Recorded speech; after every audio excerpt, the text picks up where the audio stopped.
नमस्कार, आप देख रहे हैं सच की पड़ताल। मैं हूं नगमा। भारत के पड़ोस में मालदीव में चीन की रणनीतिक घुसपैठ पर क्या हमें फिक्र होनी चाहिए?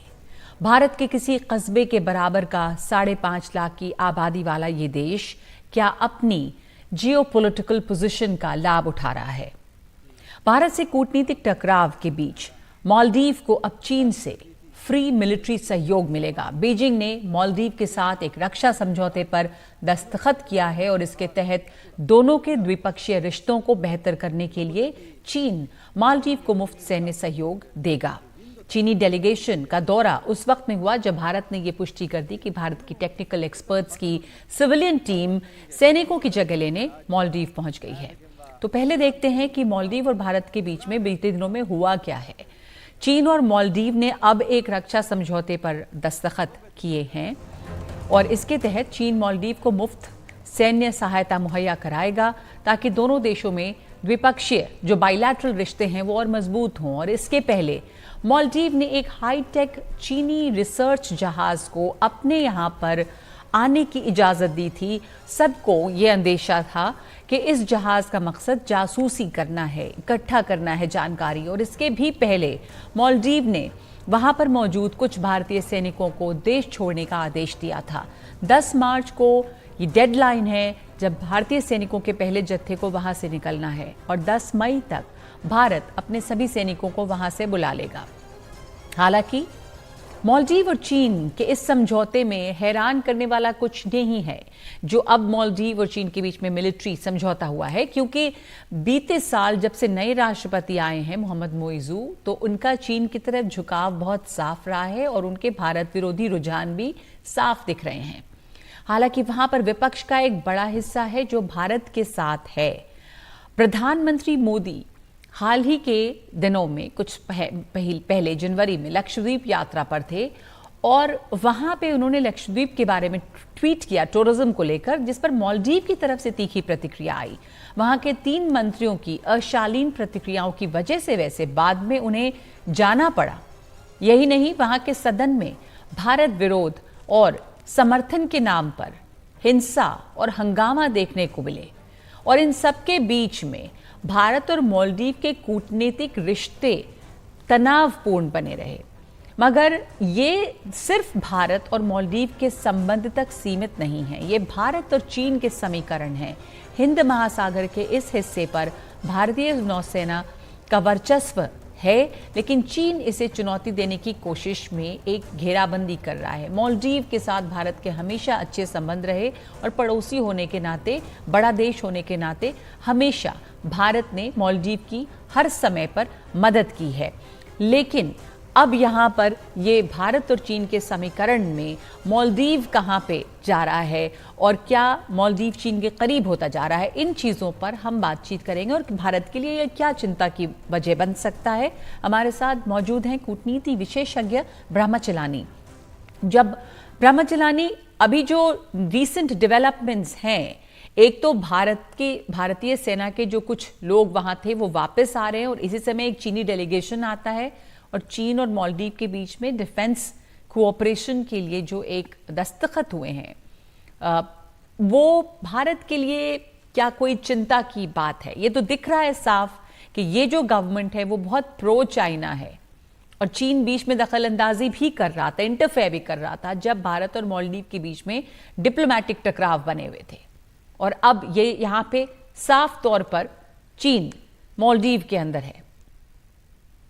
आप ठीक कह रहे हैं नगमा। जब से प्रेसिडेंट म्यूजिव आए हैं सत्ता में नवंबर में, 3 महीने के अंदर उसने काफी सारा किया है। अपनी फॉरेन पॉलिसी का जो टिल्ट है चीन की तरफ वो काफी ऑब्वियस हो गया है। भारत से वो डिस्टेंस क्रिएट कर रहा है और कई सारे जो ट्रेडिशनल या ऑनगोइंग एग्रीमेंट्स थे भारत के साथ, जैसे एक हाइड्रोग्राफिक सर्वेइंग एग्रीमेंट था ओशन मैपिंग के लिए, वो तोड़ दिया उसने। और फिर और जो भारत पर मालदीव ट्रेडिशनली डिपेंडेंट रहा है हेल्थ के लिए, एजुकेशन के लिए, उस डिपेंडेंसी को कम करने की कोशिश कर रहे हैं ये उनकी सरकार। और जैसे आपने पहले बताया कि एक चाइनीज स्पाइस शिप को मालदीव्स ने रिसेंटली होस्ट किया था। अब ये लेटेस्ट डेवलपमेंट, चीन के साथ एक डिफेंस एग्रीमेंट करना। इस डिफेंस एग्रीमेंट में लिखा गया है कि चीन मालदीव्स को फ्री मिलिट्री असिस्टेंस देगा, मगर भारत कई सालों से मालदीव्स को फ्री डिफेंस असिस्टेंस दे रहा है। कई किस्म का असिस्टेंस, जैसे military training, security assistance. Maldives को भारत ने 2 हेलीकॉप्टर्स और एक डोनियर एयरक्राफ्ट डोनेट किया है। तो ये जी काफी पुराना असिस्टेंस चल रहा है भारत की तरफ से। मगर अब क्या है कि मालदीव्स की नई सरकार भारत को भारत को रिप्लेस कर रही है चीन के साथ। जैसे कि जहां पर इंडिया का रोल था, अब चीन का रोल होगा। पर मगर ये वहाँ सरकार एक कोalition सरकार है मालदीव्स जी में। और जी अगले महीने अप्रैल में पार्लियामेंट्री इलेक्शंस होंगे मालदीव्स में। अब क्या होगा इन इलेक्शंस में ये पता नहीं किसी को भी, क्योंकि इस समय ये जो सरकार है मालदीव्स में इतनी पॉपुलर नहीं है।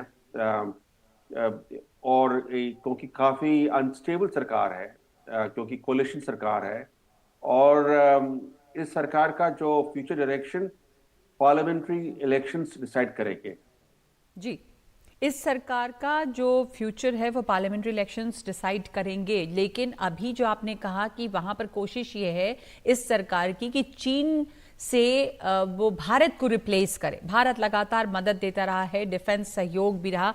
अब जब चीन के साथ ये डील हुई है डिफेंस सहयोग की भी, तो एक फर्क है कि भारत जो है वो पड़ोस है। जियोग्राफिकली आप देखें तो भारत जो है वो बिल्कुल नजदीक है मालदीव के। चीन और मालदीव की फिर भी दूरी है।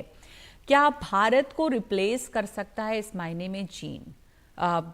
और जिस तरह से भारत का एक कल्चरल टाई भी है, तो भारत की वहां पे अपनी जगह है और एक बड़ी आबादी, एक बड़ा सेक्शन है पॉपुलेशन का भी, और आप विपक्ष को भी देखें जो बहुत प्रो इंडिया है, क्योंकि भारत ने हमेशा एक अच्छा रिश्ता वहां बनाकर रखा है।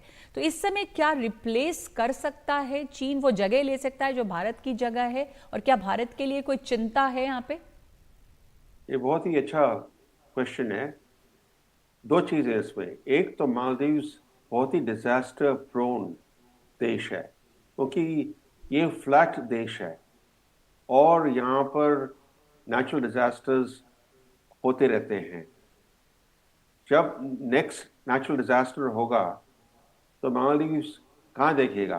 भारत को देखेगा कि भारत अपील करेगा भारत को कि मदद कीजिए हमारी, क्योंकि चीन तो काफी दूर है। तो मदद तो जी भारत ही करेगा। जैसे श्रीलंका में इकोनॉमिक कोलैप्स हुआ करीब 2 साल पहले, तो श्रीलंका की मदद किसने की इमीडिएटली? चीन ने नहीं, भारत ने की। भारत ने बेल आउट दिया श्रीलंका को, कई सारे बिलियंस ऑफ डॉलर्स। उससे जाके श्रीलंका की इकोनॉमी कोलैप्स से बच गई। अब मालदीव्स भी श्रीलंका जैसे काफी इंडेटेड नेशन है। इसका जो चाइनीज डेट है मालदीव्स का, वो काफी बड़ा है। और इस समय आईएमएफ ने वार्न किया है कि मालदीव्स डेट डिस्ट्रेस फेस कर रहा है और ये डेट डिस्ट्रेस बढ़ रहा है मालदीव्स में। अगर मालदीव्स की इकोनॉमी कोलैप्स होती है तो चीन तो मदद करने के लिए नहीं आएगा, भारत ही आएगा मदद करने के लिए। तो जहां तक नेचुरल डिजास्टर्स का सवाल है या इकोनॉमिक असिस्टेंस का सवाल है, मालदीव्स का जो नजदीक पड़ोसी देश है भारत, वो उसका सबसे इम्पोर्टेंट सपोर्ट जी रहेगा। शुरू से रहा है और आने वाले सालों में भी भारत ही सबसे मेन सपोर्ट रहेगा मालदीव्स का।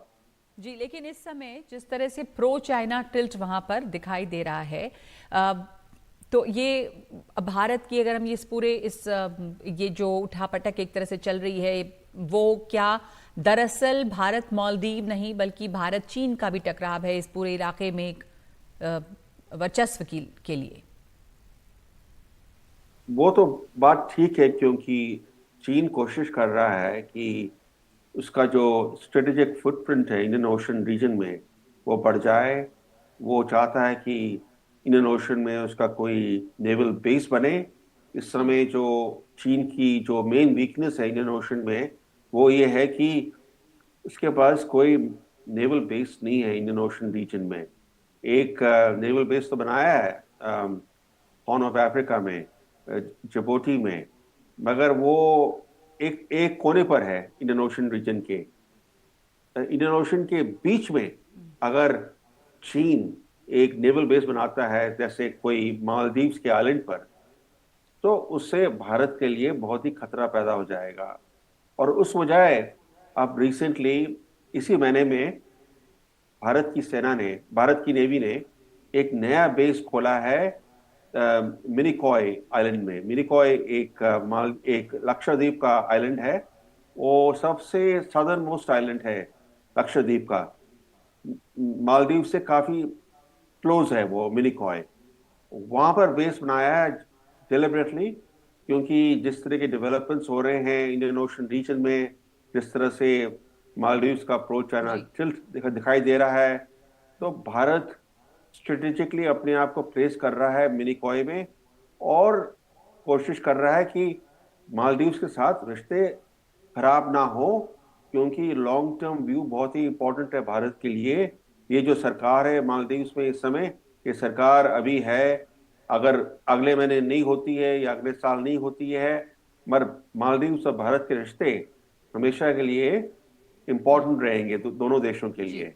जी, भारत और मालदीव एक दूसरे के लिए बहुत महत्वपूर्ण है और मालदीव के भी ये हित में है कि वो भारत के साथ में रिश्ते अच्छे बनाकर रखे। और यहाँ पे जो वो तैयारी है इस समय, चीन की कोशिश है कि वो वहाँ पर अपनी पकड़ को मजबूत करे। बहुत धन्यवाद आपका ब्रह्मचलानी हमारे साथ जुड़ने के लिए। मालदीव बहुत ज़रूरी है भारत के लिए और भारत का जो रिश्ता है मालदीव से वो बिल्कुल अलग रहा है, जिसको चीन को उसकी जगह लेना बहुत मुश्किल हो सकता है। सच की पड़ताल में एक ब्रेक ले रहे हैं हम और ब्रेक के बाद दिखाएंगे आपको गाज़ा इजराइल की स्थिति और वो भारतीय जो इजराइल में मारे गए।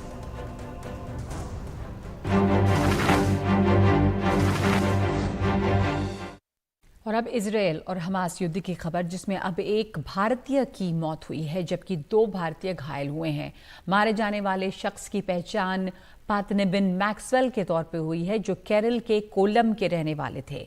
आधिकारिक तौर पर बताया गया कि उत्तरी इजराइल के गलीली में एक प्लांटेशन में काम कर रहे इन लोगों पर एक मिसाइल का हमला हुआ। जो 2 और लोग जख्मी हैं वो भी केरल के हैं, बुश जोसेफ जॉर्ज और पॉल मेलविन। ये मिसाइल हमला था जो लेबनान के समर्थन वाले शिया मिलिटेंट गुट हिजबुल्लाह ने किया। इजराइल सरकार ने इस हमले को आतंकी कार्रवाई बताते हुए हमले में भारतीय की मौत पर दुख जताया है। भारत में इजराइल के दूतावास ने एक्स पर पोस्ट किया है कि कल शुरुआती दोपहर मागिलॉट के उत्तरी गांव में एक बगीचे में शांतिपूर्ण ढंग से काम कर रहे कृषि मजदूरों पर शिया आतंकी संगठन हिजबुल्लाह के कायराना आतंकी हमले की वजह से एक भारतीय नागरिक की मौत और 2 अन्य लोगों के घायल होने की खबर से हमें गहरा अफसोस और सदमा पहुंचा है।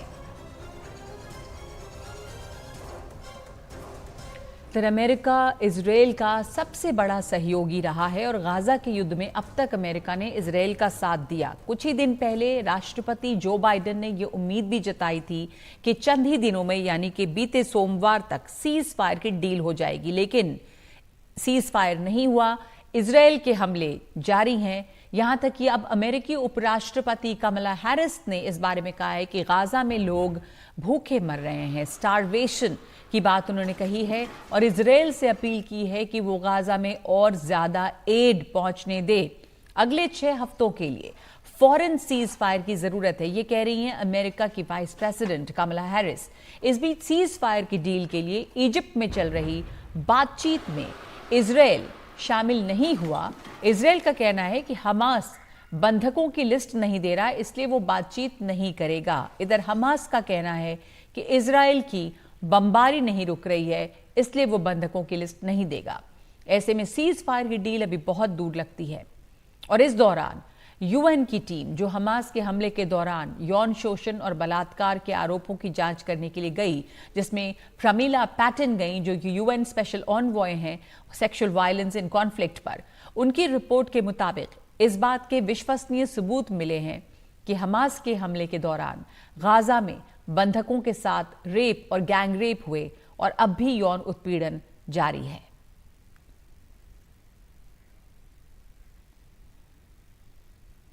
और हमारे देश के कई युवा इन दिनों यूक्रेन और रूस के मोर्चे पर फंसे हुए हैं। लाख 1.5 लाख रुपए की तनख्वाह के लालच में बहकाकर कुछ एजेंट उन्हें पहले रूस ले गए, वहां पर रूस की सेना के साथ उन्हें सिक्योरिटी हेल्पर के काम पर लगवाया और बाद में जबरन यूक्रेन के खिलाफ जंग के मोर्चे पर भेज दिया गया।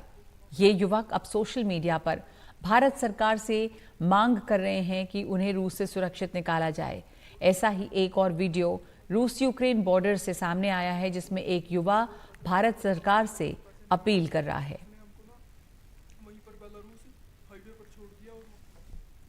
नमस्कार, हम सब साथी रशिया घूमने के लिए आए थे नवे साल पर और हमें यहाँ पर एक एजेंट मिला। उसने हमें यहाँ पर घुमाया फिराया रशिया में और वो बाद में हमें बोला कि मैं आप सबको बेलारूस के लिए ले चलता हूँ, वहाँ पर आप सबको घुमा फिरा के लाता हूँ।